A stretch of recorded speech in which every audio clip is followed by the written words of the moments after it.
Hello, welcome to Stockholm and the final of the Scania Stockholm Open, an all-Swedish final. First time in the ATP Tour that we've had an all-Swedish final for 4 years, between Magnus Gustafsson, ranked 68 in the world, and the #1 seed, and the world #7, Thomas Enqvist. Who's carried all before him in recent weeks, winner of Stuttgart a couple of weeks ago, and showing inspired form in that particular tournament. There are his details. A tall man, 6'3", rangy, very athletic. This has turned out to be a very good season for him. Latterly started well too. He won the tournament in Adelaide and then got to the final of the Australian Open, and then mystifyingly lost all form and confidence, and then more form, and it was a miserable late summer, particularly on the American hard courts where you'd back him to do well. It didn't happen for him, but in Stuttgart it all came right, and he won his second title of the year. 15 titles to his credit. Magnus Gustafsson here has won 13, one of them this year in Copenhagen. At 32, the oldest man in the tournament, ranked 68, but that'll go up again. Of course, at one stage he was a top 10 player back in 1991.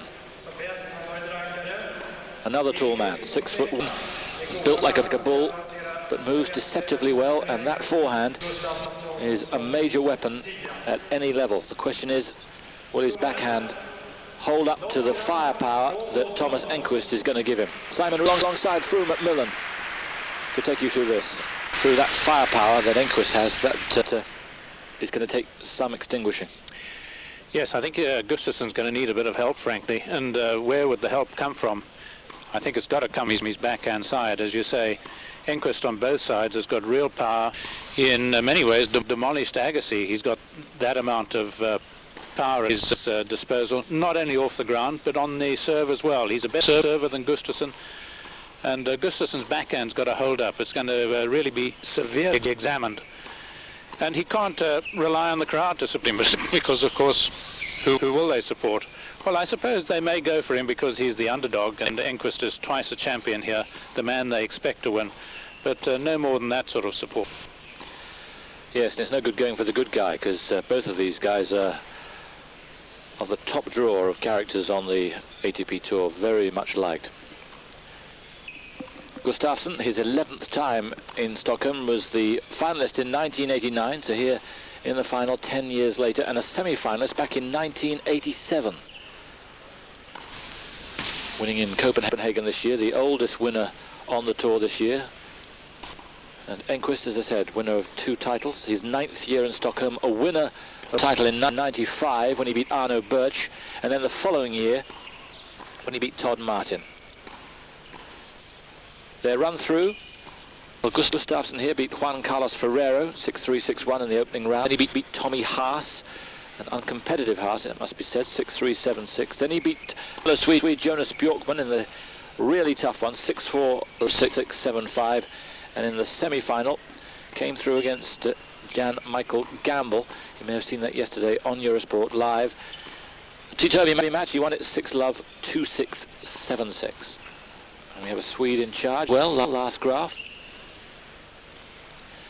Enqvist, well, he had a first-round win against the Spaniard, Fernando Vicente, 6-love, 6-1. Beat Jens Nipschild of Germany, 6-2, 6-4. And he had his toughest match to date against Andre Vinciguerra, a Spanish name, but a Swede, very promising teenager. And Enqvist squeezed out 6-6-2, 6-7, 6-4. And the semi-final was just too good for Magnus Norman. Norman has won 5 titles this year, but he was frankly outclassed and outgunned by Enqvist.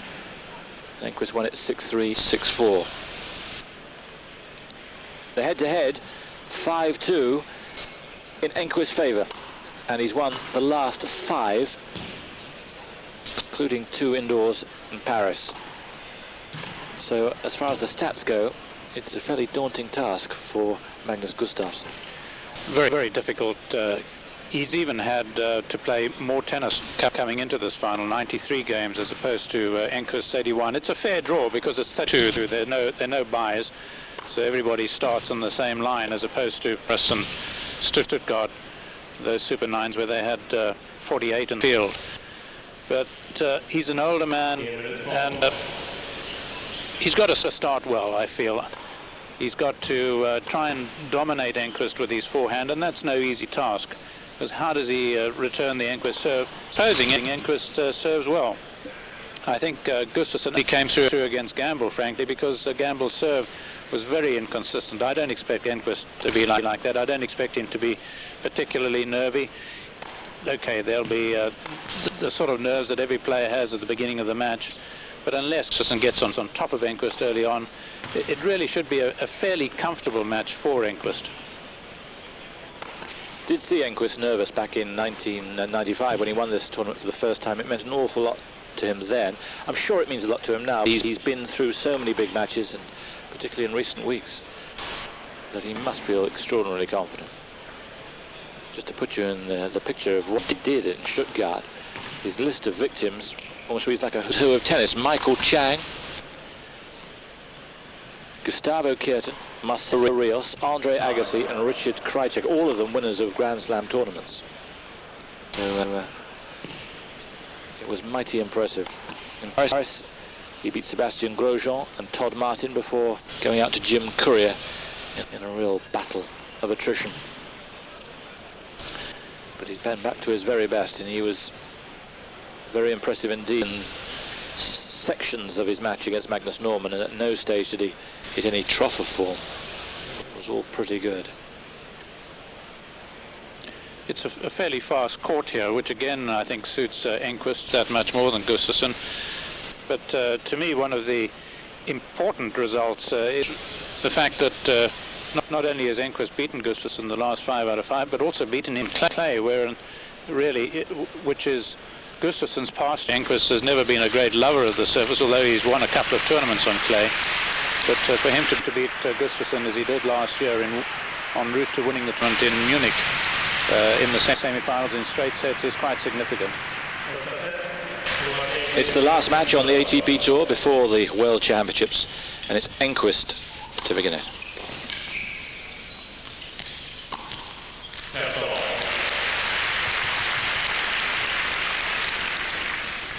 It's the 31st final of this event, but surprisingly only the 3rd all-Swedish final.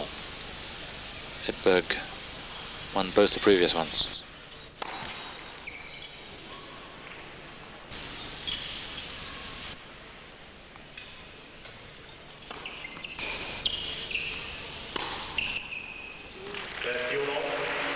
Edberg beating Mats Wilander in '86, and the following year beating Jonas Svensson.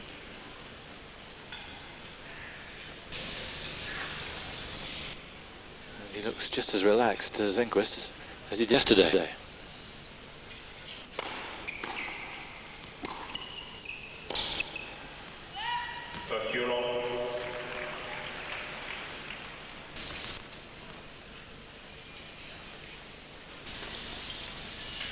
Break at the end of the game.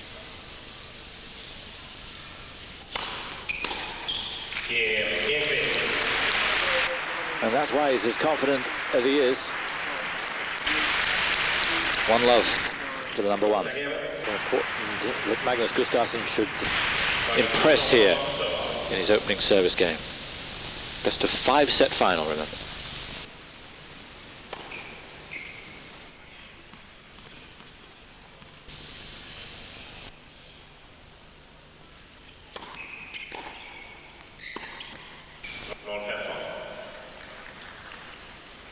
Well, he had a blinding first set yesterday against Gamble.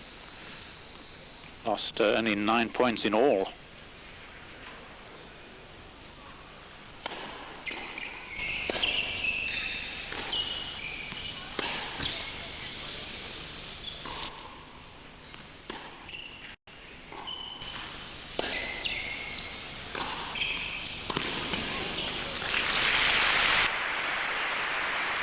So far he's lost 6 in a row.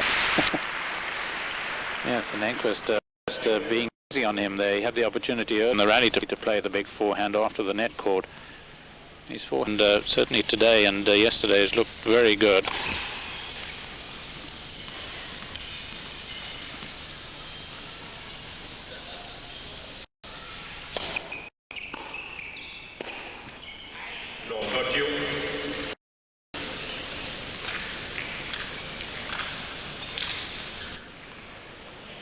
So 3 break points.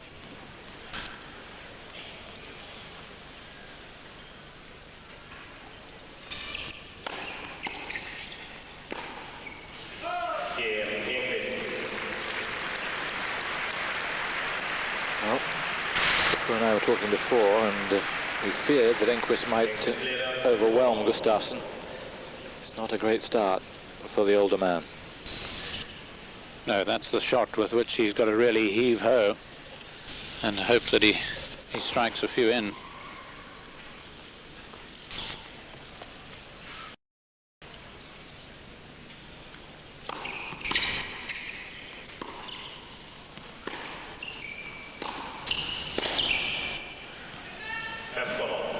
So Gustafsson, as Prue was saying, lost just 9 points in the first set against Campbell. Sloan lost the first 9 against the number 1 seed.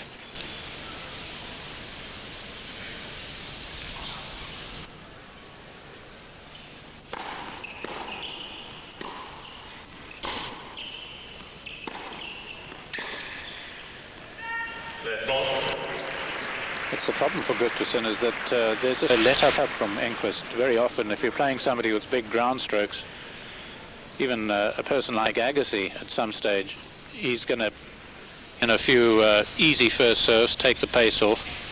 But Enqvist keeps hitting these missiles.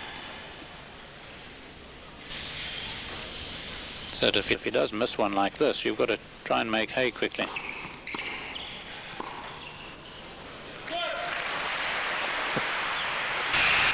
Well, it's not in the Swedish nature for ironic applause, but I think sympathetic applause there for Magnus.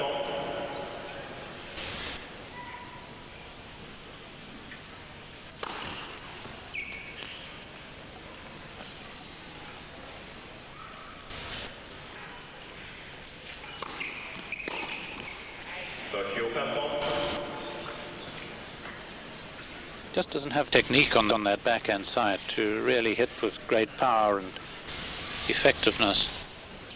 Sometimes it'll work well, other times not. Enqvist's much more reliable.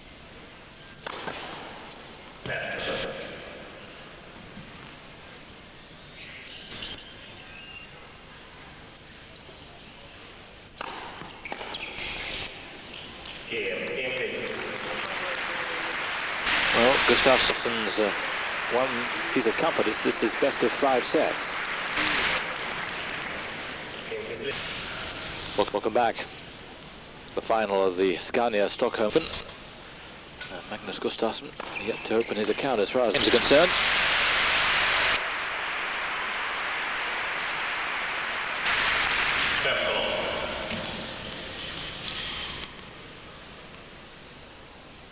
.186 kilometers an hour.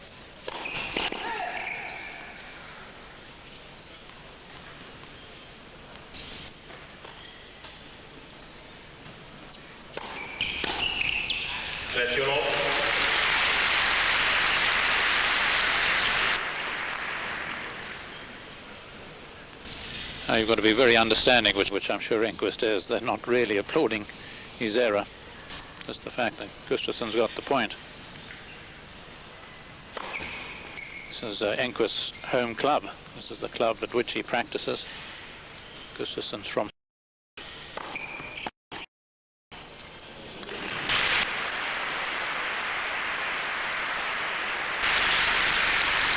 It's difficult to imagine that forehand was a real problem, even in Stuttgart, but particularly in Paris.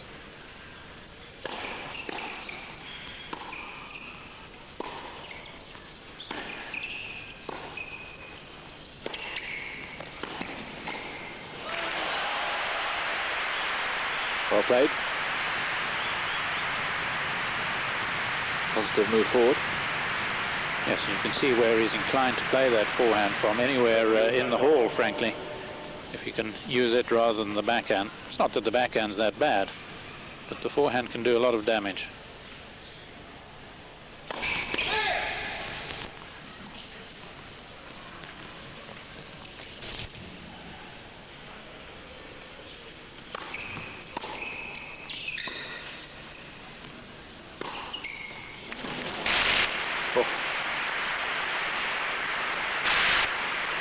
Yes, we saw a match in Paris against Sebastian Grosjean, Enqvist against Grosjean, where you couldn't trust him to make one single forehand. And now he doesn't look like missing. It is the shot that does fray a little bit. And when the nerves are there, it's the shot more likely to go.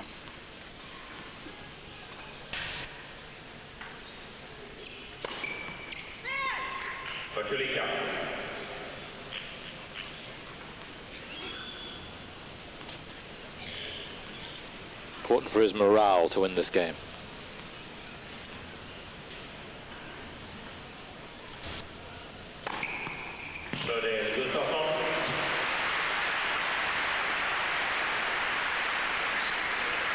His first ace follows his first double.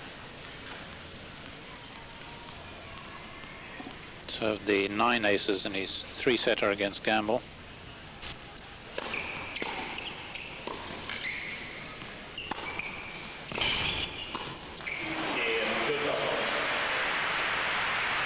Well, the move from Enqvist, but the game at last to Gustafsson. Tonight at 6 o'clock British Eurosport time, Lindsay Davenport against Martina Hingis. I saw a few minutes of Lindsay against Venus Williams on Eurosport last night. She looked awesome.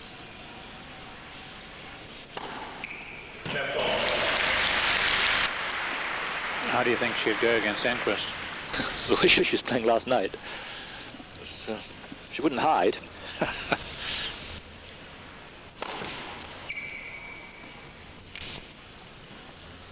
All things are relative, but it seemed as good. Yeah.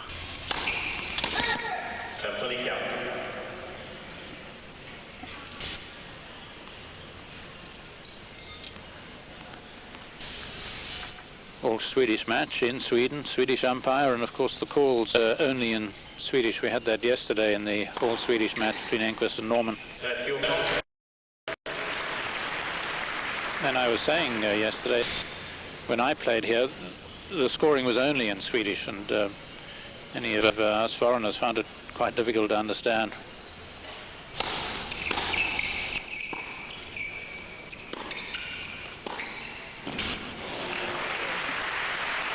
That's just a wonderful shot. It's his pedigree shot, isn't it?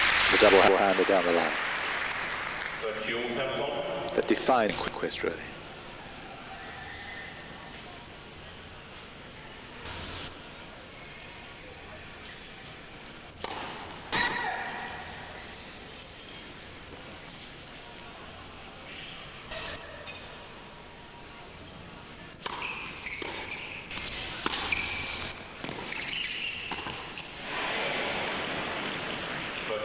He's looking very relaxed, very casual, almost too casual there. Yes, and it's perhaps the sort of casual air of somebody who's actually not that brilliant or not that convinced he can volley that well, and Enqvist isn't. He's not all that happy at the net. His technique, particularly on the backhand side, is quite good, but he prefers to win from the back.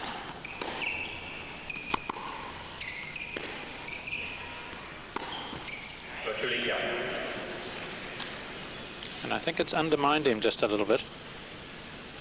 And it wouldn't be a bad idea of Gustafsson just to lob a few gently to that forehand side.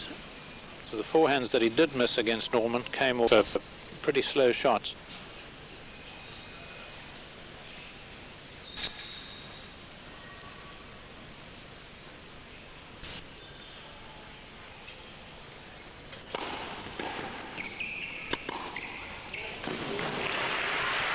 That's a glorious shot, because Gustafsson did very well to get to the return. Yes, Gustafsson was on his toes. Obviously, a little pumped at the moment, garnering a few points. But such an effective and minimum effort by Enqvist.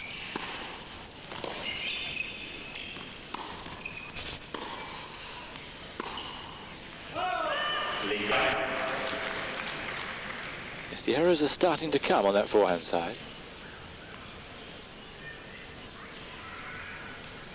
And, Gustafsson will be feeling a lot better now. There's something to bite on.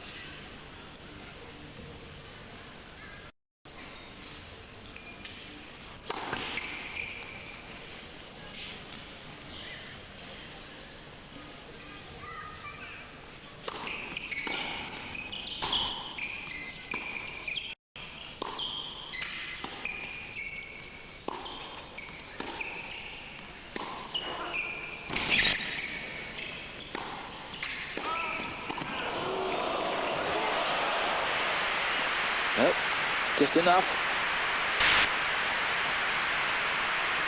And prolonged applause now as Gustafsson has a chance to break. Well, some clever play by Gustafsson, really. Those little slice backhands, keeping the ball low mid-court, making Enqvist decide whether he wanted to go in or play the ball and retreat.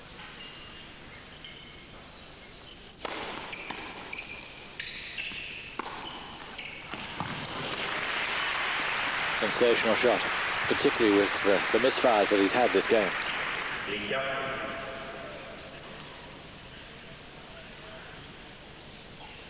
Taking an extra bit of time, just absorbing what had happened.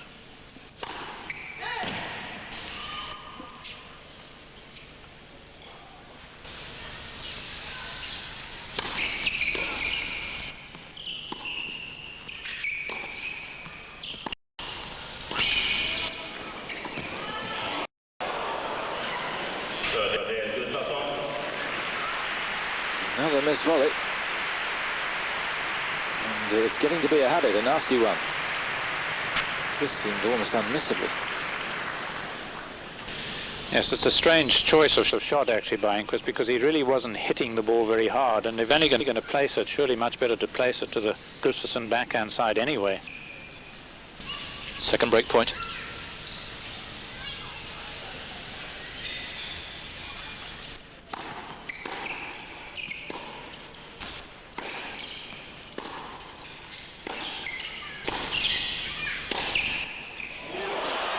Whoa. Suddenly it's game on. Gustafsson with the break. It's 3-2. Interested in what you read in that last game. My own view through is that provided Enqvist plays well, there's no way that Gustafsson can match him. But if he slightly drops back, then what we saw in the last game could happen. And it certainly, the dropping back took place on the volley, didn't it? In 40-15 it seemed to be a pretty easy game. Enqvist, at any point he'd lost had been a double. But he's really handed it, I think, to Gustafsson on a play, at least. Early confidence regained.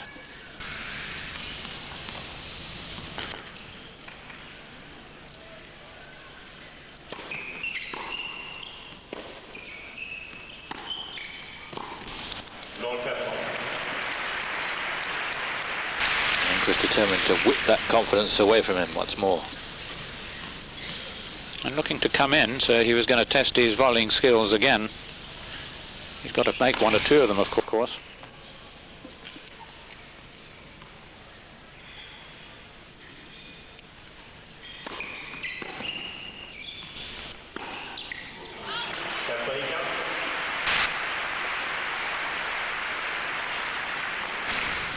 And this is the right attitude by Gustafsson, just explode on that forehand, take chances.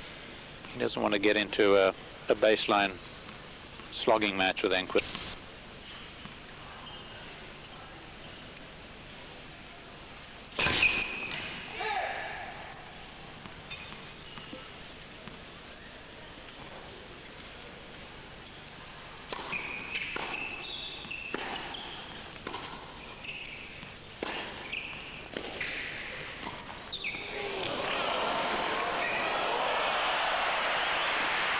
What Enqvist would give for volleying just like that. Yes, he's not exactly noted for his volleying skills, Gustafsson, but a lot smoother than Enqvist so far, up at the net. He's only ever won the one doubles title in his career. That was this year in Båstad with Magnus Larsson.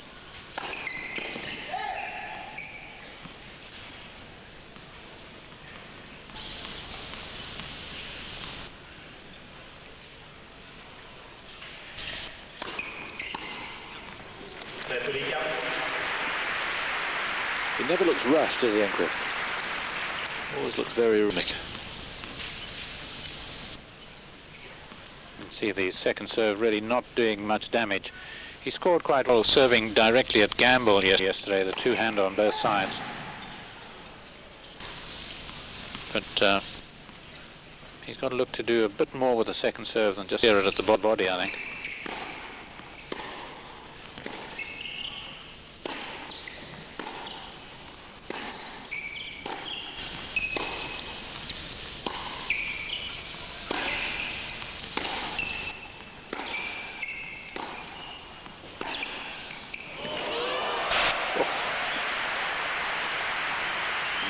a shot from Gustafsson.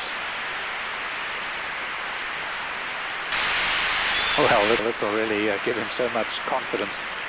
Gustafsson himself admits that there's nothing quite like winning in this world, even if it's a match, and I imagine a point like that.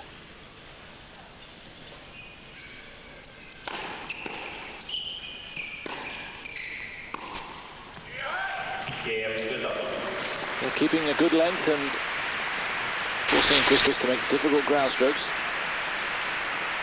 So 3 games in a row for Enqvist, now 3 in a row for his opponent.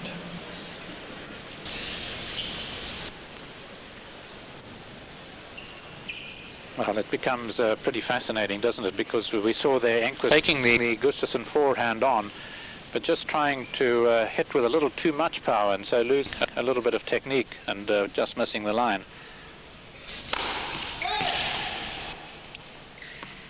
Seemed like a cakewalk to begin with.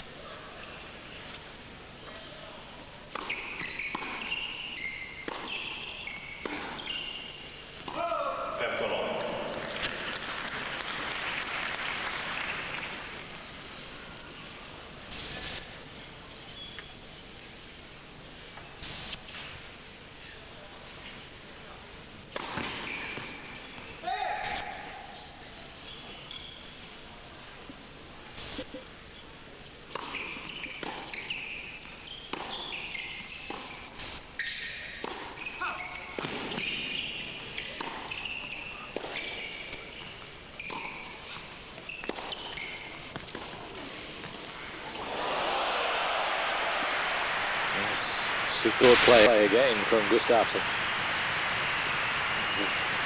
Seemed to get to Enqvist. Well, it was phenomenal retrieving that got him back in point, really throwing himself so much to get that forehand back into court. Because he wants us to think of this almost as a one-set match. If he can just do well in this first set, win the first set, it'd be very different from Enqvist, say, winning it.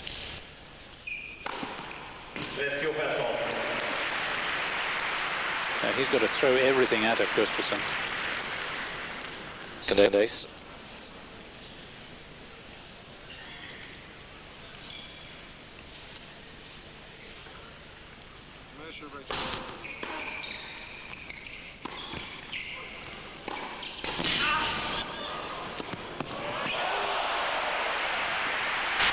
Well, he can't stop making miraculous shots.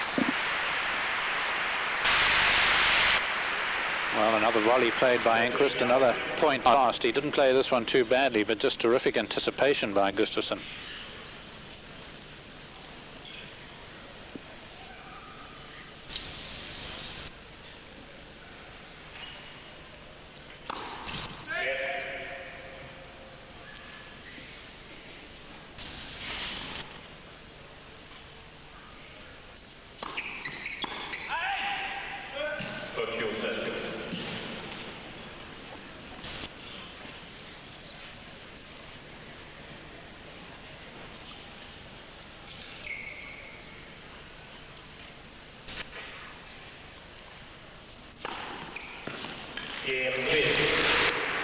And the serve firing at an opportune time there.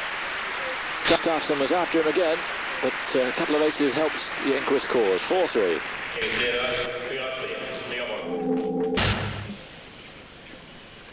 Welcome back. There's the trophy. Enqvist has won it twice before.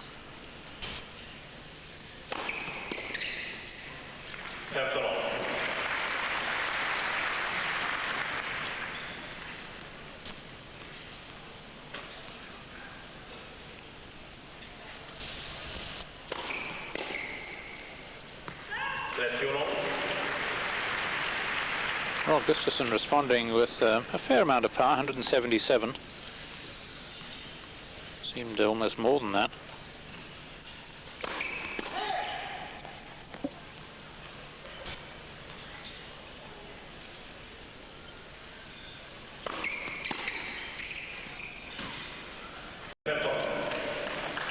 Gustafsson thought it was long.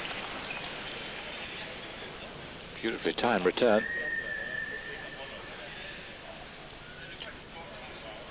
Yes, he's probably saying that he may have obscured the linesman's view. Yes, it did look out, didn't it? That replay. Long way away, but it did look like it was away from the line. He very rarely argues the toss, Magnus, so he'd be pretty sure he was right. Well, he certainly had a terrific view, didn't he? It was almost like a baseball umpire. Now it begins to look rather more important. Second double.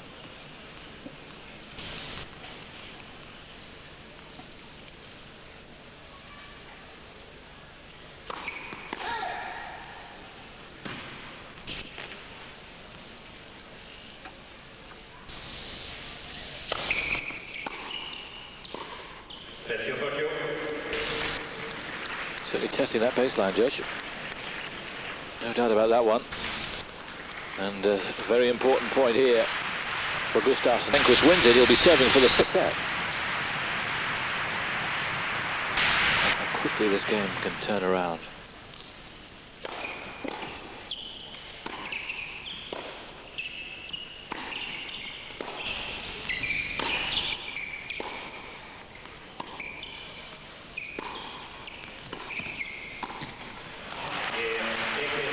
And lo and behold, he gets a volley.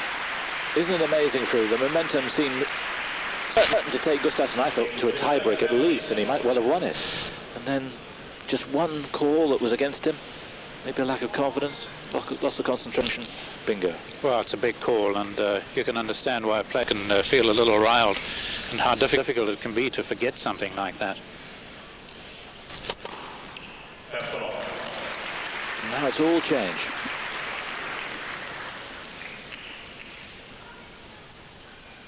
Fourth ace for Thomas.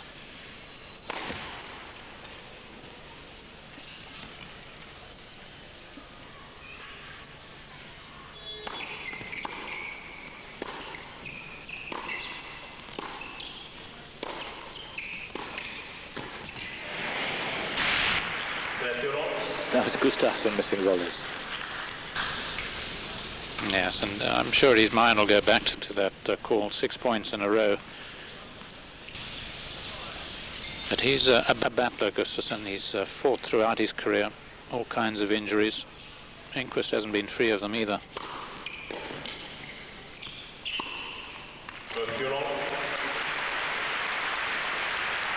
It's back to where we started. It seems one-way traffic now, inexorably for the number one seed, and here are 3 set points.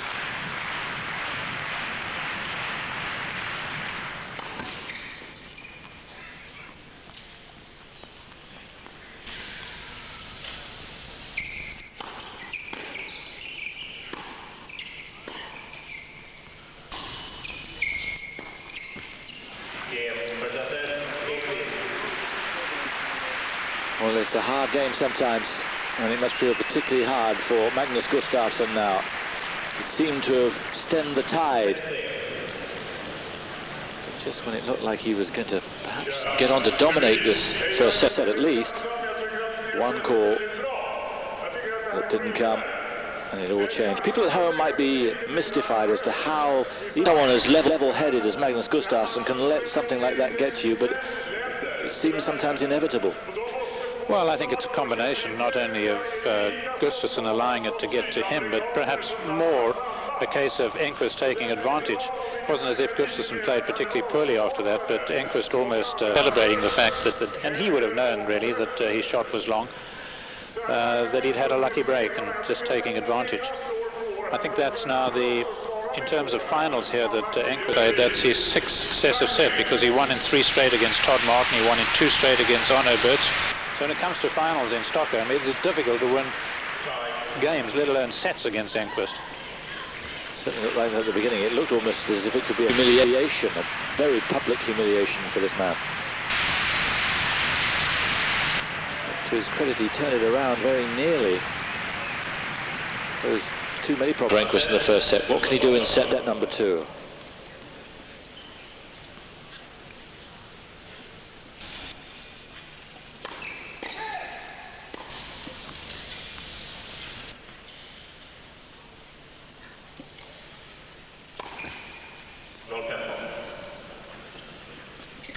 third double.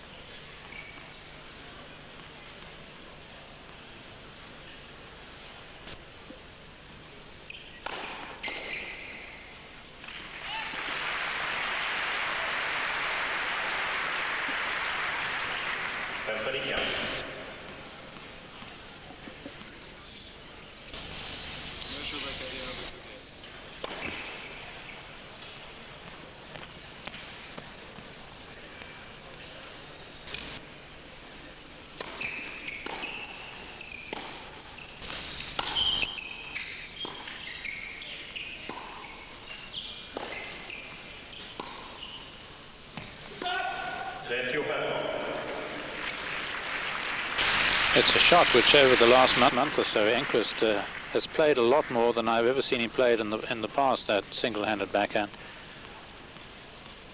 Really seems to be enjoying using it. And I don't think Gustafsson will object too much.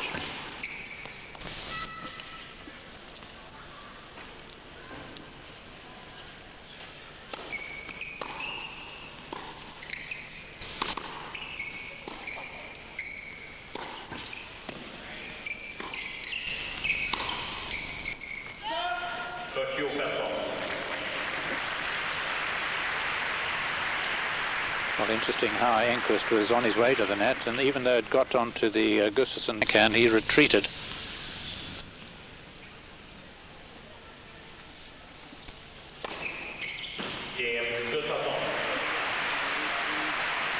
Gustav, second ace, and Gustafsson takes the lead into the second set. Back, Magnus Gustafsson leads 1-love in the second set, a set down to the number 1 seed.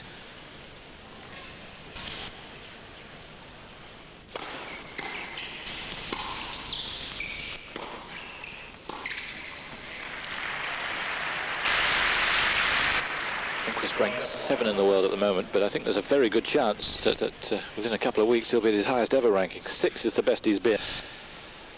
That was 3 years ago.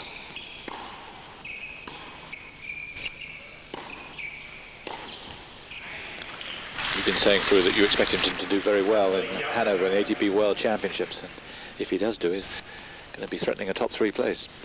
Yes, and he was a first-round loser here last year, so he'll pick up a lot of points from this effort. He lost to a qualifier. Mr. Suzuki.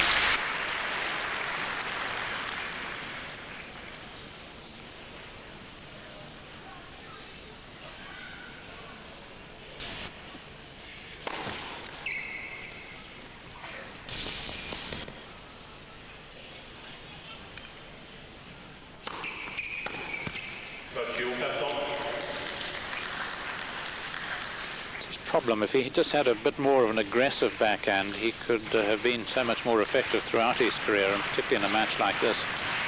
I think his second serve does sit up a little bit.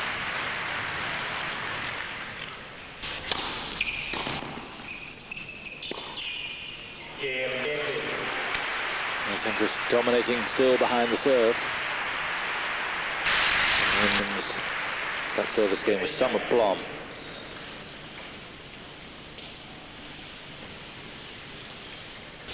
Well, reassuring for Enqvist always to be able to hit for a clean winner those mid-court shots on the forehand where there's not a lot of pace. He's got to make it all. The technique's got to be just right.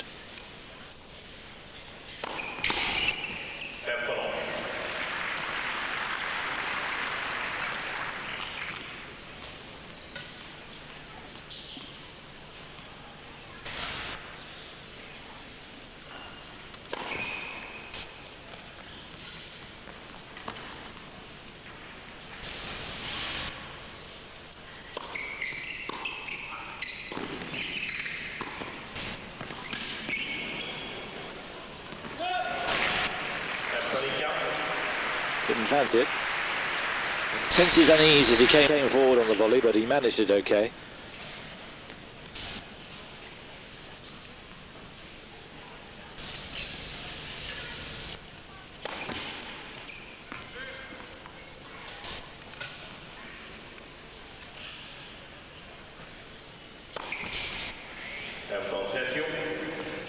fourth double four from Gustafsson.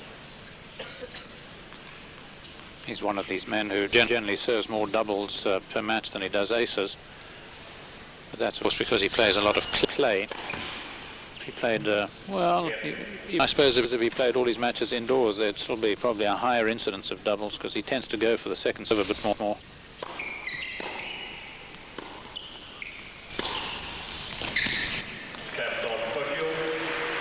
Again, the double-hander putting him in trouble. Enqvist mopping this up. 20 more of those, please. Yours of the day for Enqvist. And here are 2 break points.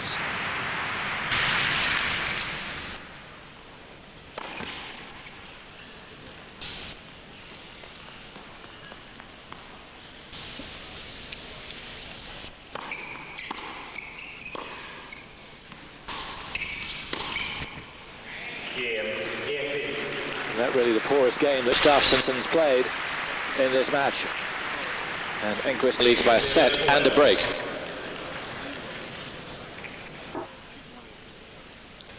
Welcome back. Thomas Enqvist then on a roll, a set 2-1 up. You're watching the final of the Scania Stockholm Open, which Enqvist has won twice already.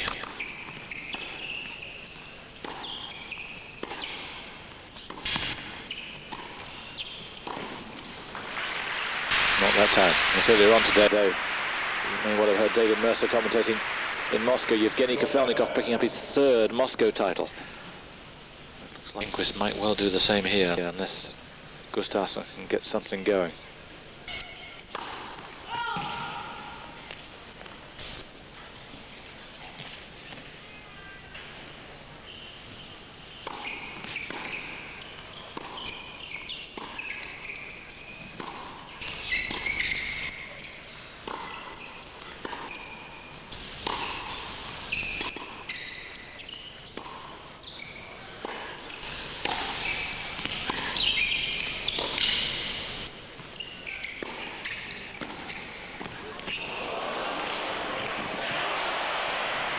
No. Well, it seemed that he'd make it. I can't really work out why he missed it. A lovely rally. So much to enjoy. Yes, I thought that this was a terrific shot of Enqvist right there because the forehand Gustafsson looks so good, but as you say, ought really to have made that Enqvist.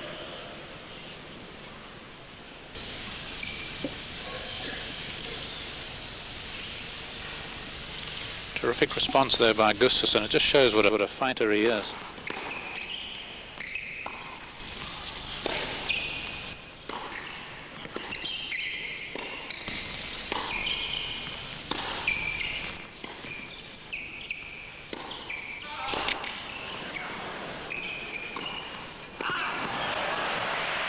Nearly got that back. Boy, is he having to work right now.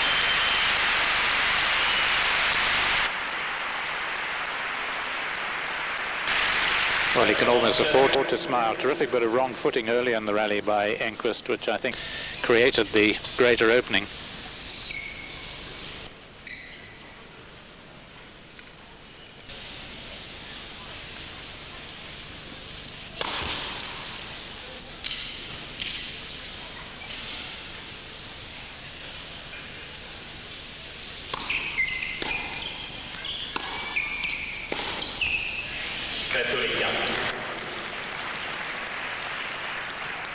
He had to take time off, I think it was early in the 90s because of injuries, and he went into transcendental meditation. Sounds like something you do in the dentist's chair, but he says it's really helped him in so many aspects. Helped him to concentrate on one thing, and it almost helps him to, as far as losing is concerned, because it helps him to concentrate on something in the future if he's lost, so that if he's lost matches, if he's lost points, he can really look ahead more confidently rather than look back.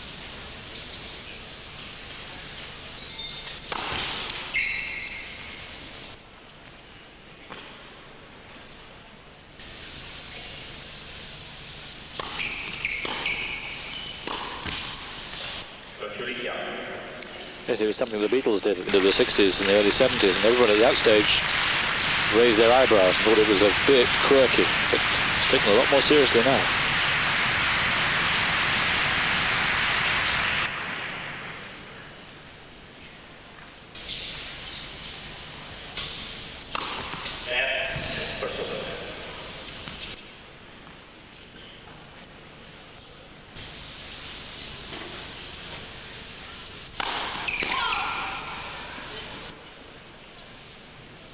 the first serve's letting Enqvist on here.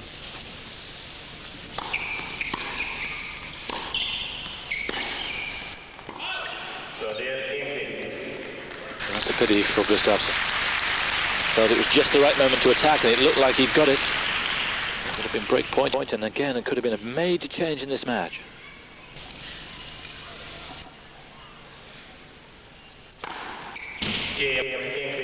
Instead of which, there's the reward.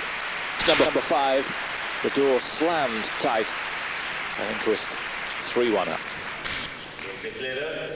Yes, you did right about that approach. It seemed to be the shot to create the break, and with Enqvist's serve not operating as well, Gustafsson just has to make a lot more of second serves. He's got to win a high percentage of points on the Enqvist second serve.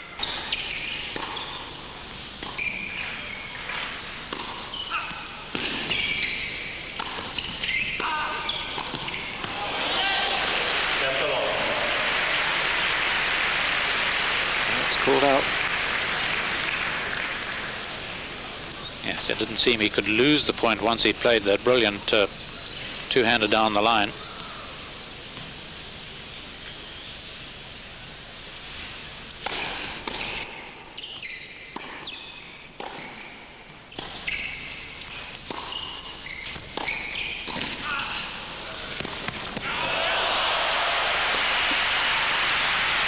And he quite slacks Enqvist at the net, doesn't he?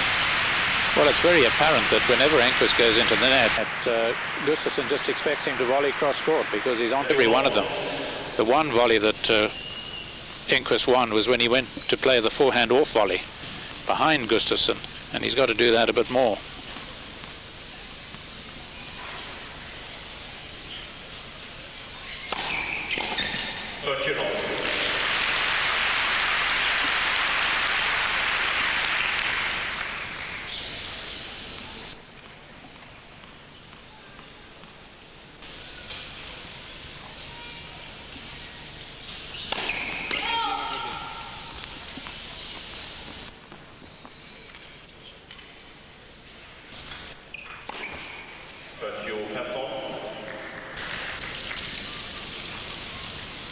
These double faults have really tortured him.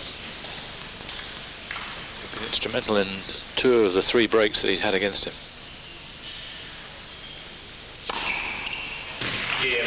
But not this time.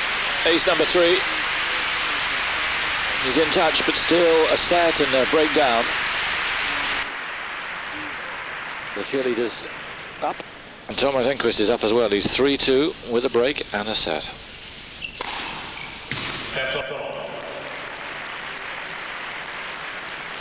6th ace.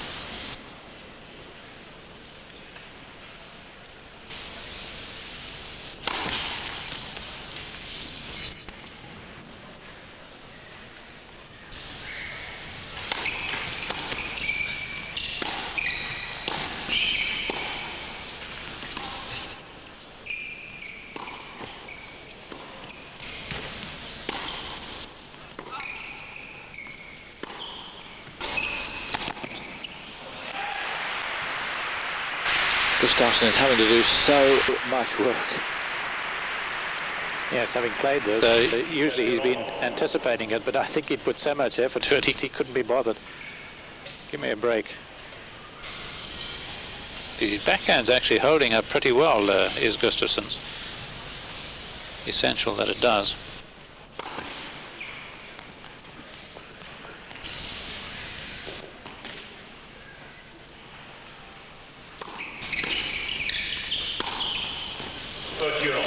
Oh, what a shot.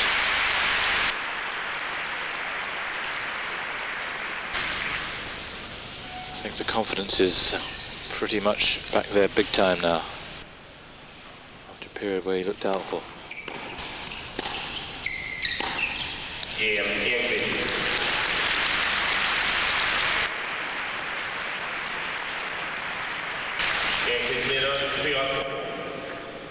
Confirmation of the battle in store at the final in Philadelphia before they move on. As Eurosport as to the Chase Championships next week, but that should be some conclusion to our tennis today. Hingis against Davenport.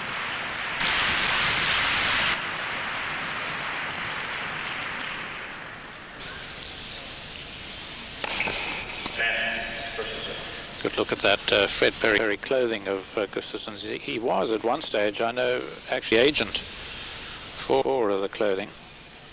Almost a throwback, isn't it, to earlier times.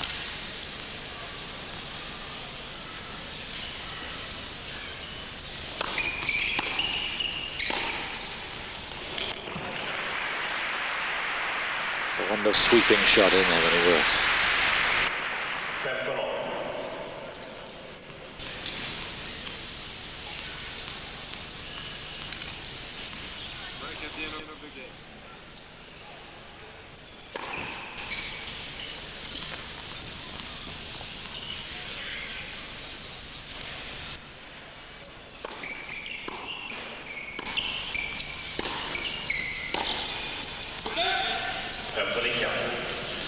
Yes, and another time when he broke from injuries, he actually helped us out on Eurosport for a year as a reporter and interviewer. And very good he was too. Players loved him, as you can imagine.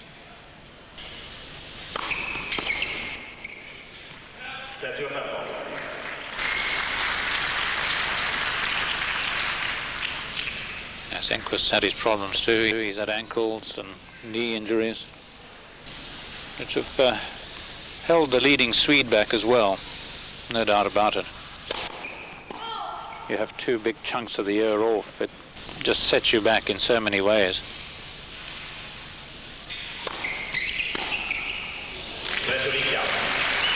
But in these days when we've had, I don't know how many number ones we had this year, 4 I think at least, he would seem a credible man to be number one at some stage next year. No, I think so.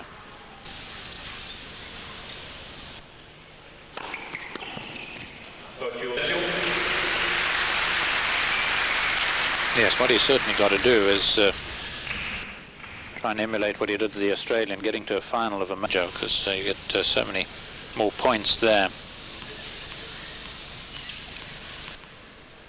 Maybe difficult for Enqvist at the French, but US Open certainly on. I don't think he'll do it at Wimbledon.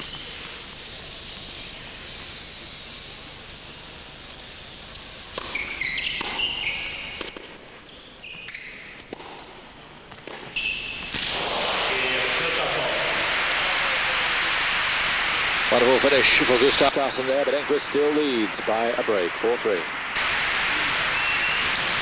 With a change in the ranking system next year, whereby it won't be what you've done in the last 12 months, but from January the 1st, so what Fru was saying about him having a good start to the year applies even more. If he wins Adelaide like he did in '99 and then goes on to the final of the Australian Open, he'll be number one for quite a while.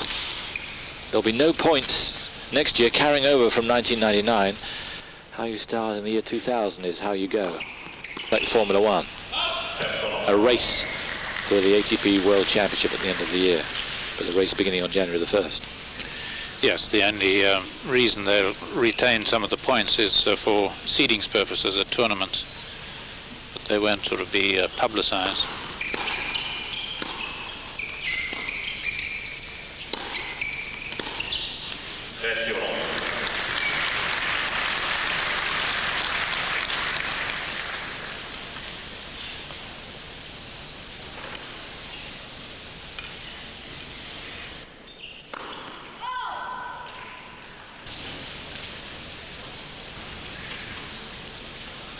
They're looking at each other, but I think Magnus thinks that it might have been long. If he didn't, you can be sure he'd have walked. Just going back to the ranking thing, it'll be interesting to see how sponsors, clothing manufacturers, how they work out their deal with the player. Is it on the 12-month deal whereby you're seeding, or is it on, you won Adelaide, you're number one in the world? Yes, it'd be constant reappraisal, wouldn't it? Yes, it's usually done on the end-of-year ranking. So in which case it wouldn't be very different. Isn't it, what Simon's implying is there are huge bonuses for players if they finish in the top 5.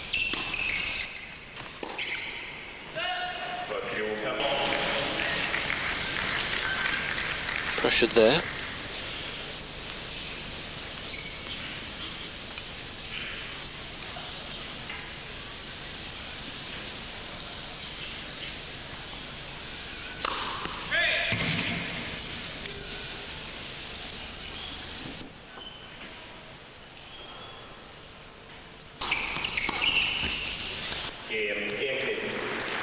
second serving. He's just too strong, I'm afraid, for Magnus.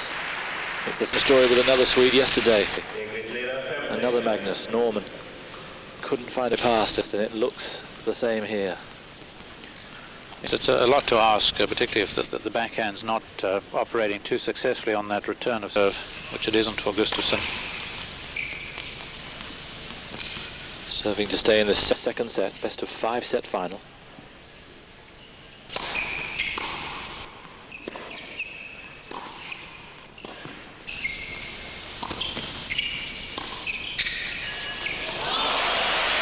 Beautiful shot. His head's never dropped, despite pounding he's having to take. Well, we saw him just now practicing this backhand slice and implying that he had to do it with a lot more effectiveness, and he did pretty well there on the defense and follows it with that remarkable lob. Always good to see successful lobbing on a far court.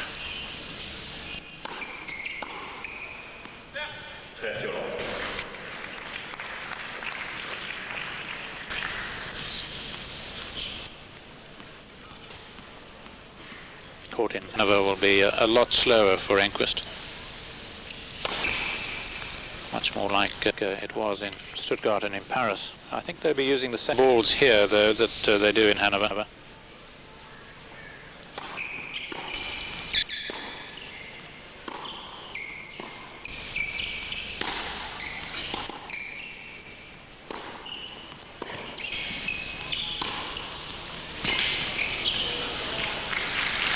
Wonderful shooting. I just wonder with Thomas, though, if this isn't the ideal surface for him rather than Hanover, in that he does like pace. You hit the ball hard at him, he hits the ball hard back, and as you were saying earlier on, sometimes when he's slow-balled, difficulty. Yes, I think it is. He does prefer it a bit faster, which is why in the past he's done well in the American outdoor events. Faster balls, courts with a bit more pace in them.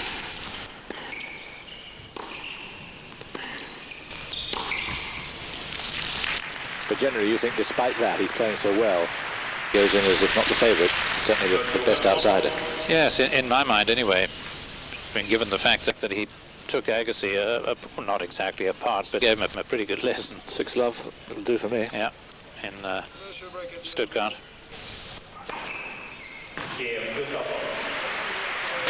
Gustafsson still competitive.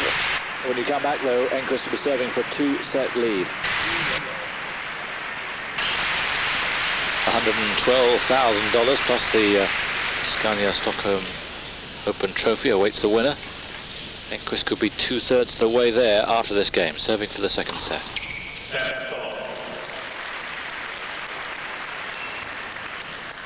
Seventh ace.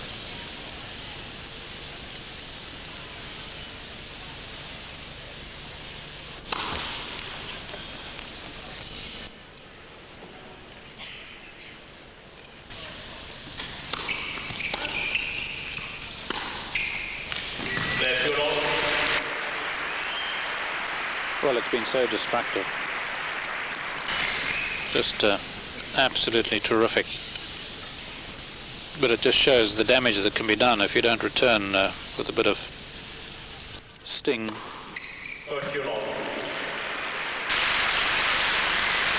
8th ace, 3 set points.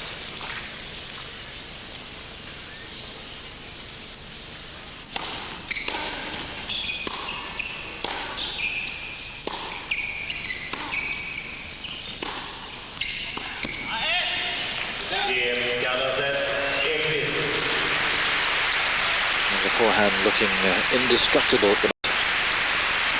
And the whole game really coming together. It would be an absolutely massive performance for Gustafsson to win from here. Yes, he's really up against it because surely Enqvist is that confident now, and his forehand working as well today as it's ever worked.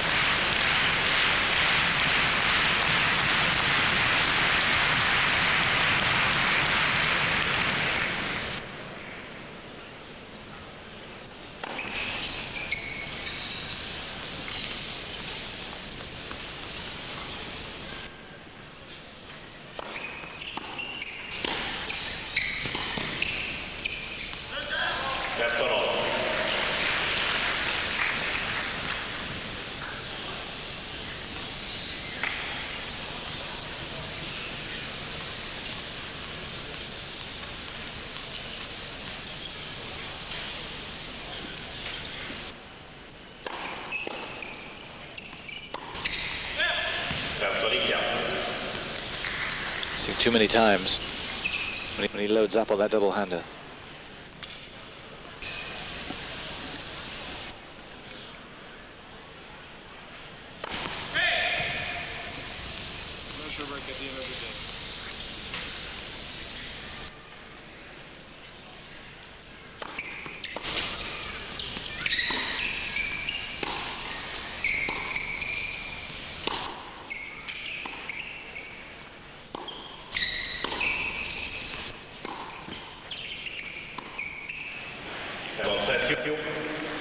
Tips the top of the net quite a lot, doesn't he, Enqvist?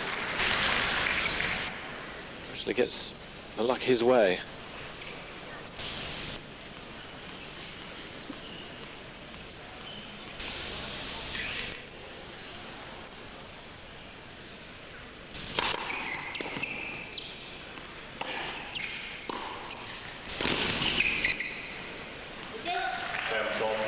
That's terrific play from Enqvist on the return, and then the second shot, and here are 2 break points.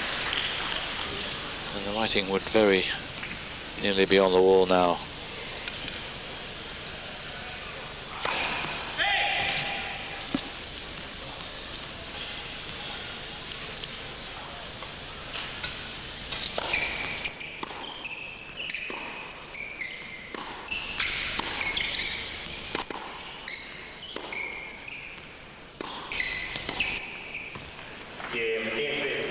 Looking so smooth and so rhythmic, and Enqvist strikes another hammer blow.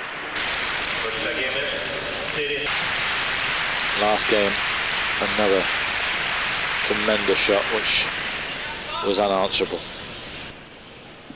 And Enqvist leads by 2 sets and 1.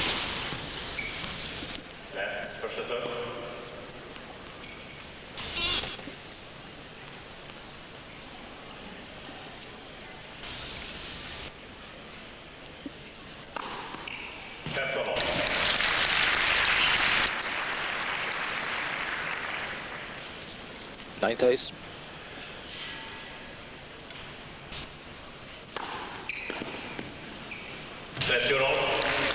Yes, the signs aren't good when you figure that, okay, Enqvist lost his serve once, but that was 40-15 up.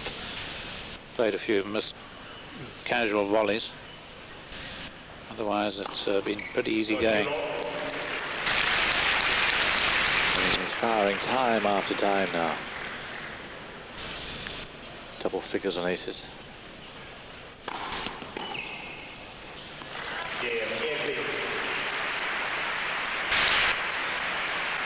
Just looking ahead, as we might start to do now with this match, looking in as if it's more or less over as a competitive force. Agassi will be the favourite next week, and Sampras we hope will be there. Enqvist and Kafelnikov, not next week, the week after. Yes, I would think probably in that order. Kafelnikov maybe, because having won in Moscow and he's ranking a bit higher than Enqvist. So in terms of the bookmakers, I imagine Kafelnikov would be 3rd favourite.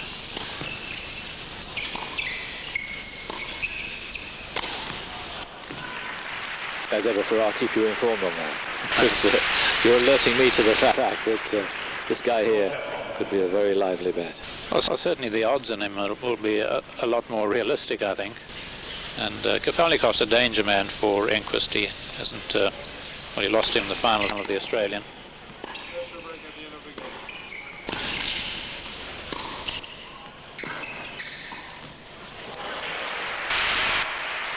But if he goes into Hanover with this kind of confidence and this kind of touch, it's going to take a superhuman performance to beat him.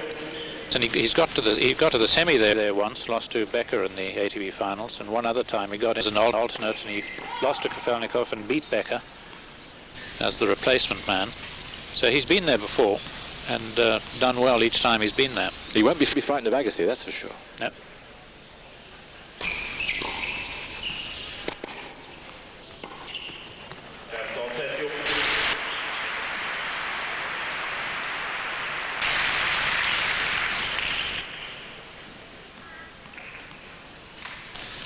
It's a mouth-watering prospect. I think the 4 we've mentioned, the winner will come from one of those 4. I can't believe any of the others are in with a realistic chance.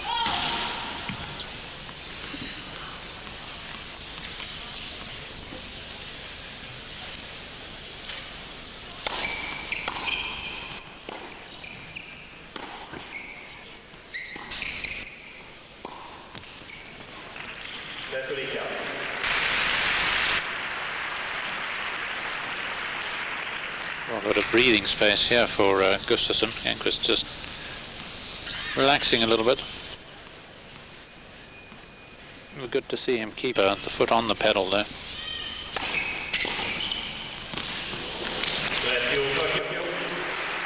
And relaxing there. A chance really to wrap it all up with a double break in the 3rd set. You hardly think he's lucky to drop a serve. He will not drop it twice.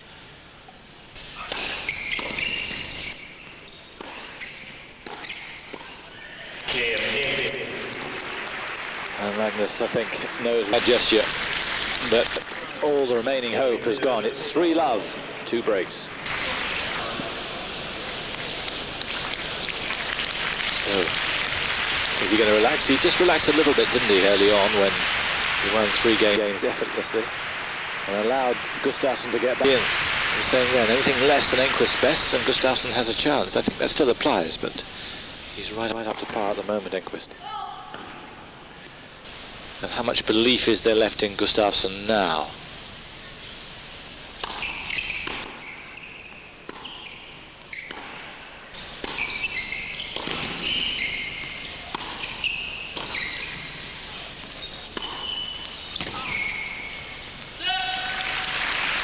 But he's still prepared to work, that's for sure.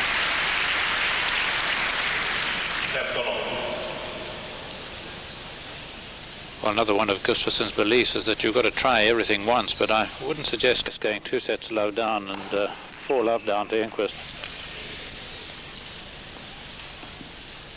No time to meditate here.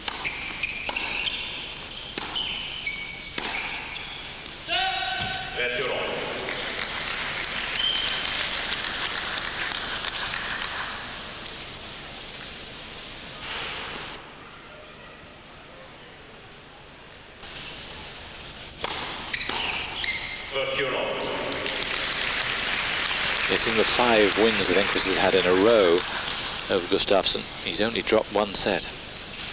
That was in Marseille last year.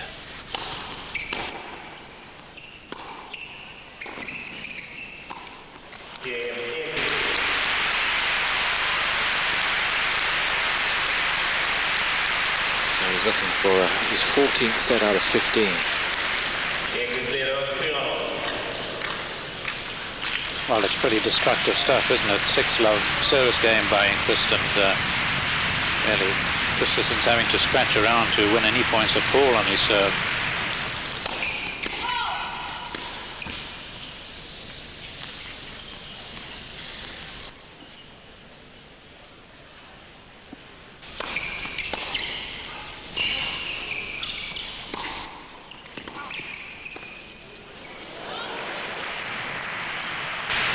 Fine shot from the older Swede. I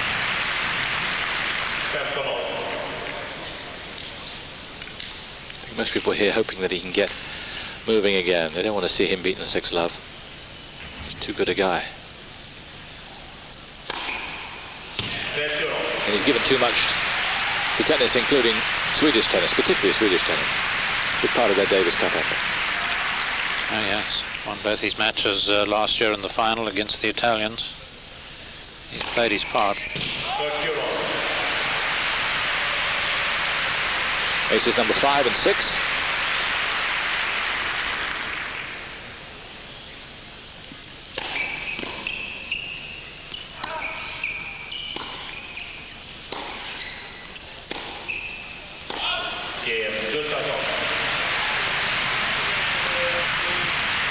And strong applause for Gustafsson.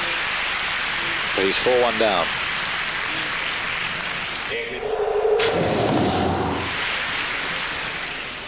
(4-1) for Enqvist in the 3rd set. 2 sets up against Magnus Gustafsson. has he served a few serves, and that deuce caught out wide. Well, it's so effective. There's 5 service games, he's lost 1 point. What does Gustafsson do?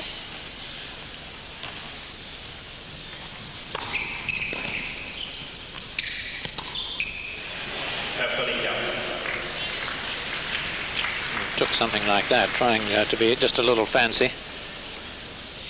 Down the line was very inviting.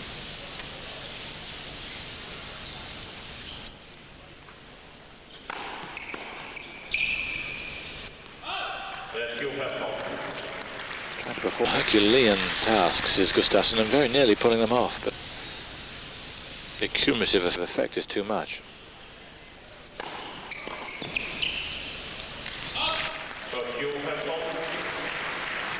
Break his wrist any more of this.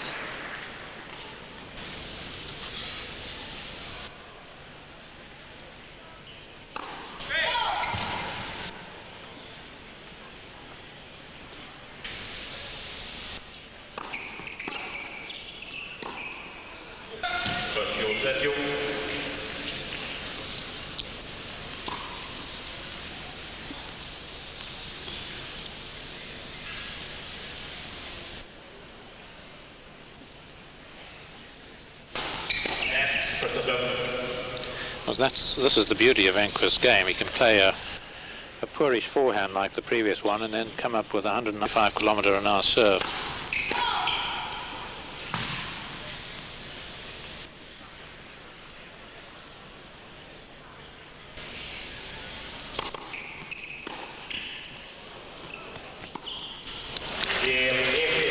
Oh, a lovely angle. Any doubts totally eclipsed. Good shot. 5-1. Yes, the obvious shot as it was earlier, and learning from his mistakes.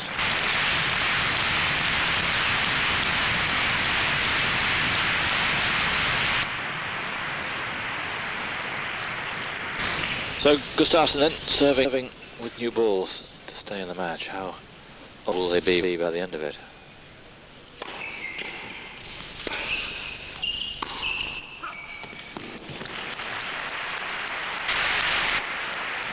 It's been a weekend for heavyweights, and I'm talking to Lennox Lewis in Sports Centre after this.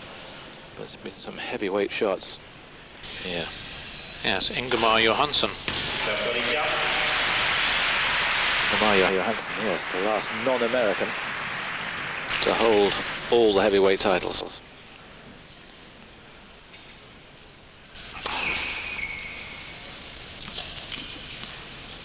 I think Gustafsson needs Ingemar right now.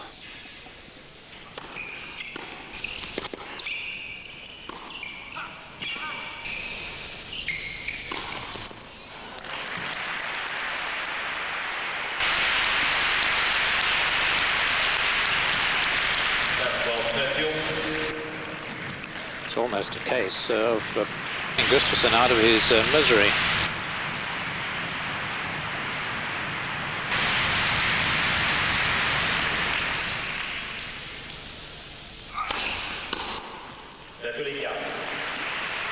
But of course it's far from misery, because even though to be a little shell-shocked after this, it's what a terrific week. What a terrific few weeks for Gustafsson. 2 semis, 1 a challenger, and this, or was it a quarter? No, semi-final of Lyon, which has really boosted his ranking. Yes, he had match there against Nicholas Lepenti.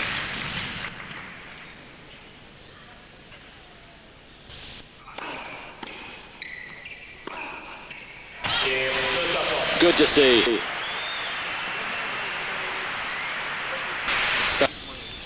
5-2, serving for the title.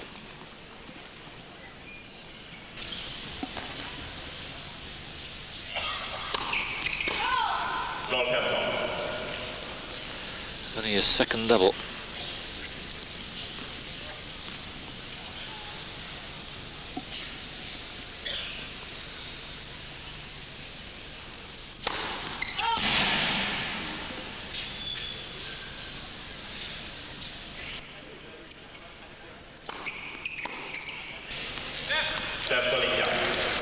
The second serve again, so deep and so strong.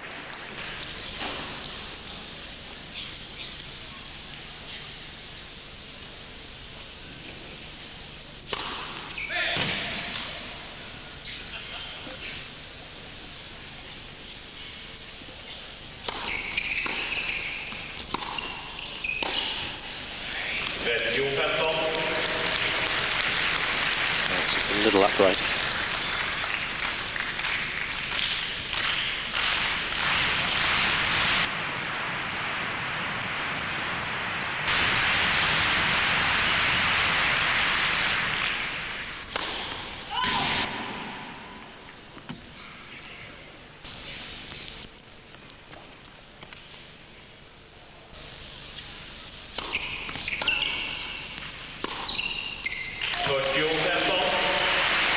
Here's a beautiful wrong footer. Well, this has been some performance, and it's hardly an hour and a half we've been going. Match point, championship point for Thomas Enqvist.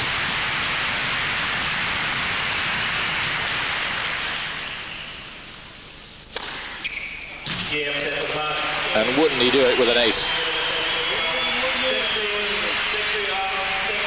A hat-trick of titles for Enqvist here, as for Kafelnikov in Moscow, and it was intimidating to watch for.